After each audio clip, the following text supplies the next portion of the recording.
मैं कहना चाहता हूं, जिन भारत विरोधी और आतंकी संगठनों ने भारत माता के मस्तक पर हमला करके कई परिवारों के सिंदूर मिटाए थे, उन्हें भारतीय सेना ने ऑपरेशन सिंदूर के माध्यम से इंसाफ दिलाने का काम किया है।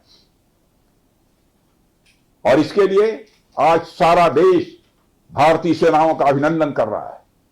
ऑपरेशन सिंदूर सिर्फ एक सैन्य कार्रवाई भर नहीं है, बल्कि भारत की राजनैतिक, सामाजिक और सामरिक इच्छा शक्ति का प्रतीक है। यह ऑपरेशन आतंकवाद के खिलाफ भारत की दृढ़ इच्छा शक्ति का और सैन्य शक्ति की क्षमता और संकल्प शक्ति का भी प्रदर्शन है। हमने दिखाया है, भारत आतंकवाद के खिलाफ जब भी कोई कार्रवाई करेगा तो आतंकवादियों और उनके आकाओं के लिए सरहद पार की जमीन भी सुरक्षित नहीं रहेगी। भारतीय सेनाओं ने ऑपरेशन सिंदूर को पाकिस्तान में मौजूद आतंकी ढांचा ढहाने के उद्देश्य से लॉन्च किया था। हमने उनके आम नागरिकों को कभी निशाना नहीं बनाया था, मगर पाकिस्तान ने न केवल भारत के नागरिक इलाकों को निशाना बनाया, बल्कि मंदिर, गुरुद्वारा, गिरजाघर पर भी हमले करने का प्रयास किया।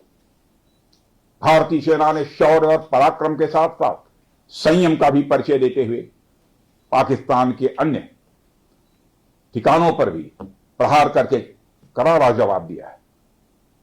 हमने केवल सीमा से सटे सैन्य ठिकानों पर ही नहीं कार्रवाई की, बल्कि भारत की सेनाओं की धमक उस रावलपिंडी तक सुनी गई जहां पाकिस्तानी फौज का हेडक्वार्टर मौजूद है।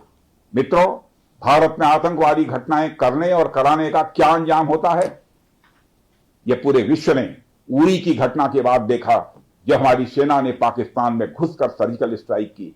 पुलवामा के बाद देखा, जब बालाकोट पर एयर स्ट्राइक की गई, और अब पहलगाम की घटना के बाद दुनिया देख रही है कि जब भारत ने पाकिस्तान के भीतर घुसकर मल्टीपल स्ट्राइक्स की हैं। आतंकवाद के खिलाफ जीरो टॉलरेंस की नीति पर चलते हुए हमारे यशस्वी प्रधानमंत्री श्री नरेंद्र मोदी ने स्पष्ट कर दिया है कि यह नया भारत है जो आतंक के खिलाफ सरहद के इस पार और उस पार दोनों तरफ प्रभावी कार्रवाई करेगा। यह हमारे प्रधानमंत्री जी ने स्पष्ट रूप से यह संदेश दे दिया।